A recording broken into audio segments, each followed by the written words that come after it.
penonton setia Radio Talk, selamat datang kembali bersama saya Willy Ayu Lestari tentunya yang hari ini menemani penonton setia Radius bersama salah satu wirausaha muda Apel Celup di Kota Batu. Ini kita kedatangan Mas Alfredo Dilan. Ya, saya panggil Dilan. Mas Tanpa Milea ya. Ada pepatah ya Mas ya yang mengatakan tak kenal maka tak sayang. Nah, sedikit perkenalan boleh Mas Dilan, perkenalan boleh kegiatan setiap harinya apa, kesibukannya apa, boleh silakan. Makasih. Jadi kebetulan kami punya usaha, itu namanya sebenarnya Dilan Mesindo, nama perusahaannya. Dan kita punya produk yang kita kasih nama merek itu namanya Apel Celup. Jadi kami sendiri saat ini bergerak di bidang pengolahan buah apel di Kota Batu, termasuk juga pertaniannya. Jadi kita tahu bahwa Batu ini ikonnya adalah apel, dan kita yang ya ibaratnya generasi, kalau saya sendiri adalah generasi 3 dari petani apel. Jadi kakek nenek saya adalah seorang petani apel secara turun-temurun, dan saya ini adalah generasi ketiga. Dan kami punya cita-cita, punya mimpi, yaitu mengangkat lagi apel Batu yang sudah mulai turun melalui produk yang kita bikin. Itu sih. Perjalanan dari pertama menemukan apel itu gimana Mas? Ini sebenarnya juga bisa dibilang adalah by kecelakaan ya, the power of kepepet. Jadi waktu itu apel memang sekitar tahun 2000-an, 2010 ke atas itu memang sudah mulai turun ya.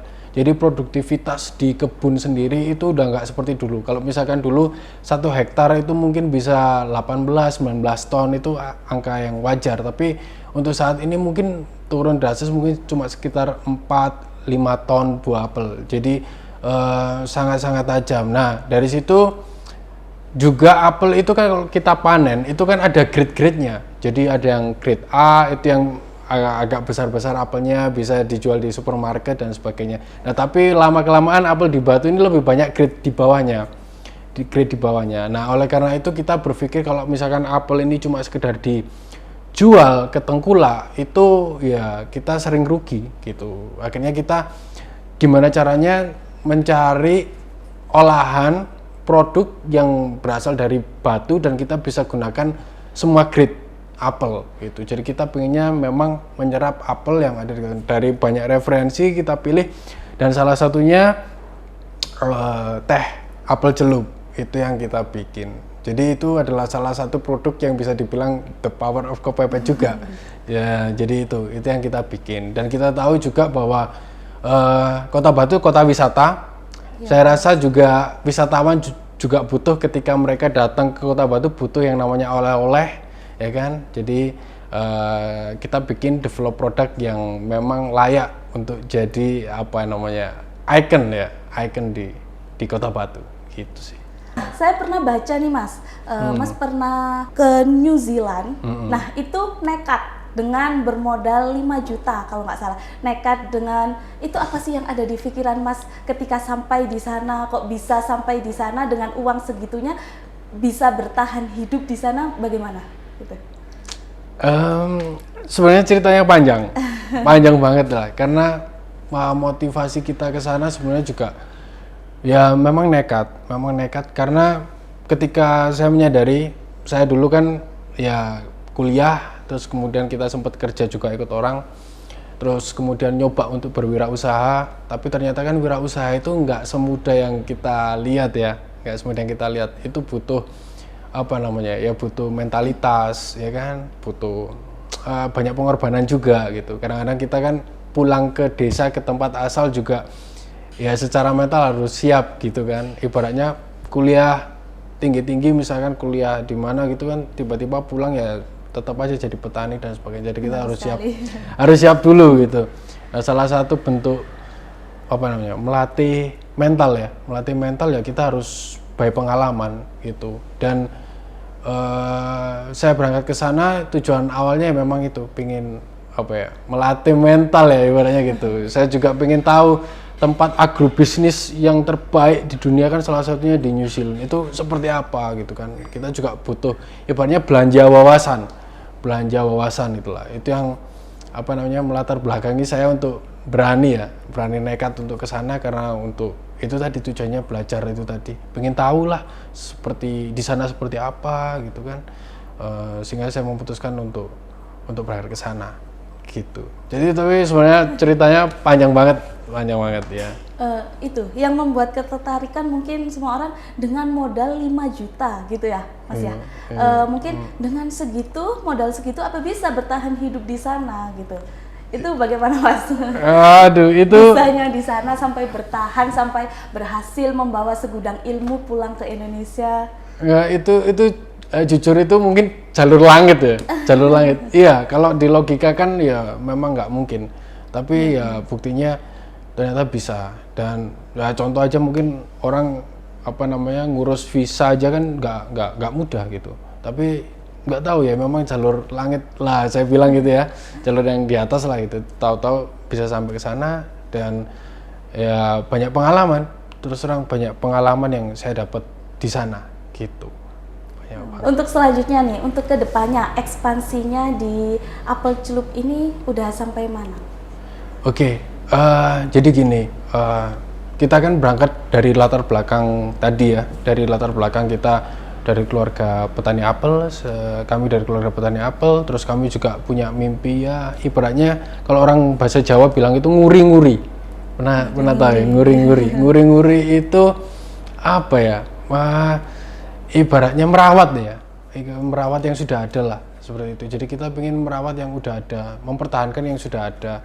Jadi saat ini Apel Celup sendiri kita memang fokus saat ini itu market kita adalah di oleh-oleh, karena potensinya luar biasa. Wisatawan datang ke Kota Batu itu 5 juta wisatawan lebih tiap tahunnya. Jadi kita punya target lah, ibaratnya kalau dalam dunia bisnis hitung-hitungan 1%-nya aja kita meraup wisatawan yang di sana, satu orang beli satu oleh-oleh Apel Celup misalkan, itu sudah cukup lumayan buat kita. Jadi target kita di sana untuk saat ini. Terus kemudian kita juga lagi improve sih sebenarnya untuk bikin produk baru sebenarnya. Nanti doakan aja tahun depan bisa launching produk baru kita. Amin. Ya, dan nanti juga karena ada beberapa permintaan juga, karena tempat kita tempat wisata juga di Kota Batu. Banyak yang apa namanya request ya, kalau misalkan tempatnya bisa dikunjungin gitu, karena banyak yang pengen tahu juga prosesnya gimana sih bikin dari buah bisa menjadi kayak semacam teh gitu kan. Buah itu dihancurkan terus kemudian dikeringkan dijadikan seperti serbuk kan gitu. Banyak yang penasaran juga, karena ya ini bisa dibilang juga produk inovasi kan gitu. Jadi kita rencana juga pengen buka tempat apa namanya edukasi lah, untuk pembuatan apel ya, Apel Celup. Mungkin nanti namanya kita bikin namanya pabrik apel mungkin gitu. Ibaratnya karena di Batu sendiri kan belum ada ya. Memang kota apel, tapi kalau ditanya di mana sih tempat produksi buah apel, nah kan belum ada. Itu sih mimpinya nanti ke depan. Ya. Semoga dari mimpi-mimpi ekspansi kedepannya itu bisa jauh lebih meningkat lagi, melejit dan banyak dikenal oleh orang. Amin. Nah, Mas, kan dapat dilihat ya dari informasi juga bahwa sampai sekarang ini, menurut Mas Dilan nih, keadaan apel itu apa masih stabil? Karena ada sedikit artikel dan informasi, nasib pilu petani apel di Kota Batu, produksi apel semakin turun bertahan hanya demi ikon kota saja. Menurut pendapat dari Mas Dilan bagaimana? Dari artikel yang berjudul begini. Ya, memang iya. Jadi ya itu tadi yang saya ceritakan tadi. Jadi memang ya kalau di Batu apel memang udah mulai turun dari segi produktivitas, dan banyak hal ya, banyak sektor yang membuat itu semua ya. Jadi memang kalau dulu saya cerita bahwa 1 hektar misalkan bisa 20 ton misalkan, tapi sekarang memang cuma 4 ton 5 ton. Jadi memang penurunannya cukup lumayan buat petani ya, drastis. Dan memang kalau kita lihat juga ya, ini bukan mengkritisi atau apa ya, tapi kenyataannya memang harga produksi, ongkos produksi pertanian kita juga semakin tinggi. ibaratnya obat-obatannya lah ya, obat-obatan untuk nyemprotnya ya, pestisida dan sebagainya itu cukup mahal. Jadi memang nggak sebanding. Jadi memang kebanyakan pilihan paling realistis para petani apel di Kota Batu pada akhirnya itu menjual lahannya, kalau nggak gitu berganti, beralih, nggak apel lagi. Itu yang memang kita alamin. Itu sih kalau di pertanian di apel di Kota Batu. Ya banyak hal yang membuat pertanian apel di Kota Batu juga turun ya, itu banyak hal. Jadi kompleks sih kalau saya bilang. Maka itu yang salah satu kita lakukan untuk saat ini. Ya mungkin kita ingin suatu saat juga beralih ya ke, kalau kita yang saat ini kita kerjakan kan di hilirnya, jadi di pasca panennya. Jadi buah itu gimana caranya diolah, semua grade kita olah. Harga apel yang mungkin cuma Rp2.000, Rp3.000 itu kita olah, kan itu yang kita lakukan. Tapi nanti ke depan kita juga ingin punya angan-angan bahwa ya kita juga menggarap di hulunya, yaitu di pertaniannya. Cuma untuk saat ini mungkin masih belum ya, tapi bertahap. Kita sudah mulai, tapi saat ini masih bertahap. Kita masih fokus di hilirisasinya gitu. Karena kalau di hulunya, di pertaniannya, ya memang butuh keseriusan juga gitu. Karena apel di Batu ini kan pohonnya sudah cukup tua. Mungkin udah 35 tahun, 40 tahun gitu. Tapi untuk regenerasi pohonnya itu juga butuh waktu. Terus kemudian kita juga butuh bibit yang berkualitas itu, sehingga para petani ketika tanam nggak cuma sekedar nggak melalui uji coba, tapi memang pohon itu ready dan siap untuk tumbuh dan untuk panen itu. Itu yang menjadi problem saat ini. Tapi nanti kita pingin banget untuk bisa nggarap di pertaniannya, di budidayanya itu. Nah, menurut juga berita-berita yang ada kan Mas, dari Mas Dilan ini kan merupakan talent gitu ya, talent dari bidang inovasi apel tentunya. Nah, dari kemerosotan yang ada, yang sekarang yang banyak berita baik dari produksi apel yang semakin turun, yang awalnya tadi bisa sampai 20 ton, merosot sekali hingga sampai ke 4-5 ton lah. 4-5 ton, sangat drastis sekali penurunannya.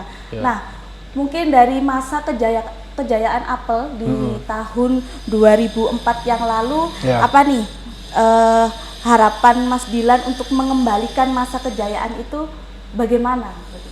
Oke, gini, sebenarnya banyak unsur ya. Tadi banyak unsur. Jadi salah satunya memang diakui atau tidak, kita tidak bisa menyalahkan semua pihak ya. Tapi ini bukan masalah menyalahkan atau gimana. Tapi kita juga sama-sama mengkoreksi. Jadi dari segi petani, ya memang petani harus kompak gitu. Kan di Batu juga ada banyak kelompok-kelompok tani ya, gitu. Kita juga mulai harus kompak, menata gimana nih nanti sumber daya manusianya yang menggarap apel ini. Kita cari pegawai di kebun sudah mulai susah. Padahal kalau misalkan kita panen itu butuh banyak orang, bisa mungkin 20 orang misalkan untuk 1 hektar lahan. Terus kemudian nanti belum ada namanya ngerempes. Ya, nggak tahu ya, teman-teman tahu atau enggak. Kalau ngerempes itu karena apel itu kan buah 4 musim sebenarnya. Jadi ada musim dingin dan sebagainya. Tapi kalau di Indonesia tidak ada musim dingin, maka daun itu digugurkan secara manual. Nah itu pakai tenaga manusia dan itu butuh banyak orang. Jadi gimana kita mengolah nanti SDM seperti apa? Kita kesejahteraan untuk buruh tani itu juga perlu kita pikirkan bersama kan, seperti itu.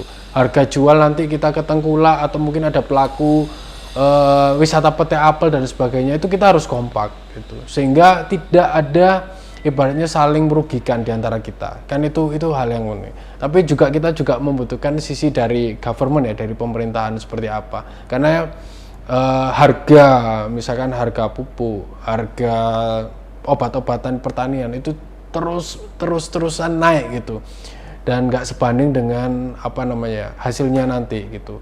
Dan juga untuk regenerasi, mungkin nggak tahu ya, kalau di Batu ini kan ada mungkin balai penelitian jeruk dan stroberi, tapi kita juga butuh sebenarnya keseriusan. Mungkin ada balai penelitian buah apel misalkan yang memang fokus untuk misalkan pengadaan bibit yang berkualitas, atau mungkin apel di Batu kan ada 4 jenis saat ini.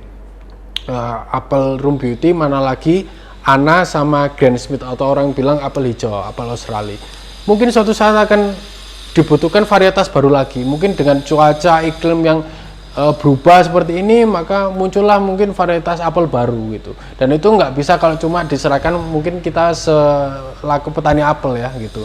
Butuh juga sokongan dari pemerintah, ibaratnya yang untuk meneliti kan seperti itu, sehingga petani nanti di lapangan ya tinggal menanam kan gitu, seperti itu. Jadi memang butuh dua pihak ini juga butuh saling keseriusan lah untuk sama-sama bangun apel ikon Kota Batu yang udah mulai turun ini. Itu hanya sekedar ide atau mungkin sedikit unek-unek lah. Itu sih Keseimbangan yang dilihat dari sisi Mas Dilan nih, baik dari sisi ekonomi, ekuitas, dan ekologi dari adanya apel celup ini bagaimana? Oke, jadi gini, saya kalau bilang ya, berusaha bisnis itu kayak main musik menurut saya ya. Jadi tiap orang punya genrenya masing-masing. Ada mungkin kalau main musik suka jazz, suka rock, mungkin suka dangdut dan sebagainya ya. Sama menurut saya di bisnis juga seperti itu. Jadi ada orang yang mungkin suka dengan bikin makanan, mereka pingin punya outlet yang banyak gitu kan, akhirnya di franchise dan sebagainya. Terus ada yang juga mungkin punya idealis, suka menggambar sehingga dia bikin. Jadi menurut saya ada genrenya masing-masing. Dan cuma kalau saya pribadi nggak tahu ya, saya agak terkutuk dengan idealis ya, saya dikutuk dengan idealis. Jadi menurut saya ya usaha itu juga, kita bikin usaha itu kalau bisa ada value propositionnya, ada nilai lebih di belakang itu. Ya memang namanya rezeki itu kan, kalau ya kita mengimani itu sudah ada yang ngatur. Tapi kita bisa menciptakan value yang lain gitu ya. Kita bisa berkarya dengan yang lain. Seperti kayak apel celup, tujuan awalnya adalah kita gimana cara menyerap apel, buah apel sebanyak mungkin. Yang tadinya grade mungkin tidak terolah, harganya murah, kita bisa olah. Itu adalah salah satu bagian dari value atau mungkin hal lain lah, sisi lain dari cuma sekedar mencari uangnya itu. Jadi itu sehingga kita punya prinsip, memang di belakang sebuah bisnis pertama harus ada value, yang berikutnya harus ada ya dampak ya. Walaupun kita nggak besar, dampaknya mungkin cuma kecil sekian persen lah gitu. Tapi minimal kita sudah mulai dan mencoba. Jadi itu yang kita harapkan. Dan di satu sisi ketika menjadi sebuah produk, mungkin kalau apel batu diekspor mungkin agak berat gitu, karena mungkin dari segi kuantitas dan sebagainya mungkin agak berat untuk kita. Tapi kalau sudah menjadi produk, kita yakin kita bisa angkat melalui produk kita. Itu sih, itu yang ini buat kita.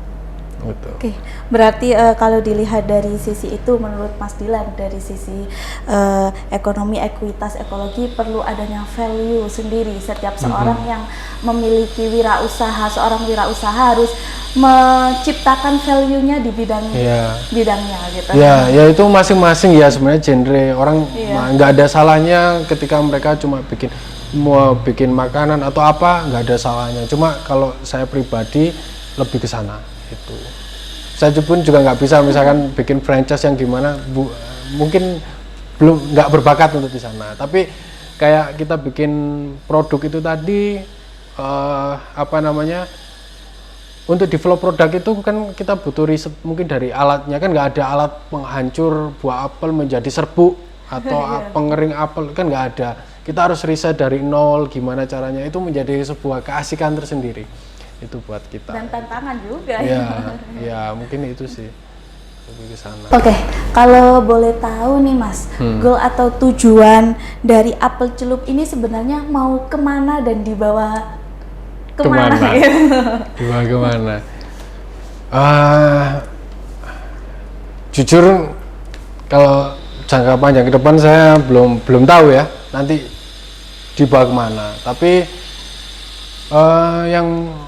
Tapi ini saya sebenarnya sangat terinfluence ya, sangat termotivasi dan juga menjadi inspirasi. Kalau orang-orang mungkin ditanyakan siapa, kalau misalkan jadi wirausaha, siapa nih yang jadi tokoh idola gitu ya, entrepreneur atau mungkin perusahaan apa yang menjadi inspirasi kan itu. Tapi kalau saya boleh bilang jujur, saya itu sangat kalau teman-teman tahu kalau di Batu itu ada sebuah perusahaan namanya Selecta. Ini nggak apa-apa ya aku sebutkan ya. Jadi itu mungkin salah satu inspirasi saya. Jadi Selecta itu pada masa 60-an tahun segitu, Selecta itu dimiliki oleh 1.100 orang. 1.100 orang. Jadi PT Selecta itu adalah PT perseroan tertutup dengan jumlah pemilik saham itu terbesar di Indonesia. Jadi ada total 1.100 orang dan itu sebagian besar adalah orang-orang di daerah sana, di wilayah situ. Dan itu menurut saya cukup keren dan jadi menjadi inspirasi buat kita dalam berbisnis. Tapi nggak tahu nanti ke depan seperti apa, tapi itu menjadi salah satu inspirasi buat kita ke depan. Ya itu kan sangat useful banget, berguna banget buat masyarakat di sana. Itu nanti nggak tahu ke depan seperti itu, tapi itu menjadi inspirasi kita. Gitu. Jadi sambil merabah-rabah gitu ya Mas ya? Ya, tapi kita punya value ya, value-nya dalam usaha kita yaitu tadi, kalau bisa kita kan berdampak, walaupun cuma kecil, sebagian kecil kita berdampak. Dan kita berusaha untuk respect ke semuanya, entah ke alam, ke manusia, dan sebagainya. Dan itu yang menjadi akar kita gitu. Dan salah satu bentuk inspirasinya tadi saya sampaikan ada salah satu perusahaan di Batu yang menurut saya luar biasa untuk bisa menjadi contoh. Itu sih. Nah, tidak menutup kemungkinan ya Mas ya, untuk selanjutnya ini terdapat inovasi-inovasi baru, bisa membuat bukan apel celup lagi, tapi menumbuhkan inovasi-inovasi baru seperti contoh halnya jeruk celup kan tidak menutup kemungkinan gitu. Nah, apa ada pernah berpikir ke ranah seperti itu? Untuk saat ini kita memang masih fokus di apel. Jadi kalau usaha kita kan juga harus melihat ya bahan baku, ketersediaan bahan baku nanti ke depan seperti apa dan bagaimana. Tapi untuk saat ini kita anggap yang kita kuasain saat ini memang di bidang apel. Jadi kita masih fokus di sana. Kalaupun ke depan mungkin ada diversifikasi produk baru nantinya. Ya kita juga akan berkembang terus gitu, nggak mungkin cuma ada di satu merek dan mungkin satu produk itu aja. Kita akan develop terus karena kan kita juga mengikuti perkembangan, mengikuti pasar seperti apa, market yang terus berubah dengan cepat, apalagi anak muda sekarang yang seleranya juga cukup cepat untuk berubah-berubah. Jadi kita juga akan menyesuaikan dengan perkembangan zaman dan market yang ada. Itu sih. Ya benar sekali, karena dunia semakin canggih, apapun yang viral itu cuma terangkat pada saat itu gitu. Yeah. Nah, boleh tahu Mas, 10 tahun ke depan, apel celup mau ingin seperti apa gitu? 10 tahun ke depan. 10 tahun ke depan mungkin harapannya apel celup tetap masih ada. Kita bisa punya produk-produk baru. Dan mungkin harapannya karena Batu kota kecil, suatu saat mimpinya sih perusahaan ini Dilan Misindo bisa menjadi perusahaan pengolahan yang mungkin terbesar di Kota Batu. Moga-moga, amin. Amin. Ya. Semoga ya Mas ya, dan ya mimpi kan ya, namanya mimpi ya. Semua orang itu berhak mempunyai mimpi. Ya. Semoga bisa dikenal lebih banyak orang lagi, terus itu bahkan orang yang sebelumnya tidak pernah menjangkau bisa teringat seperti apa yang dikatakan Mas Dilan ini, bahwa rindu apel celup itu berat gitu. Asik. Oke, nah terima kasih sekali Mas atas waktunya dan juga sudah hadir di sini bersama kami di Radio Stock. Semoga kedepannya semakin baik, bagus dan juga selalu berjaya di apel celup gitu. Amin. Terima kasih buat penonton setia di Radio Stock. Saya Windy Ayu Lestari pamit untuk undur diri. Terima kasih. Wassalamualaikum warahmatullahi wabarakatuh. See you next time and bye bye. Okay.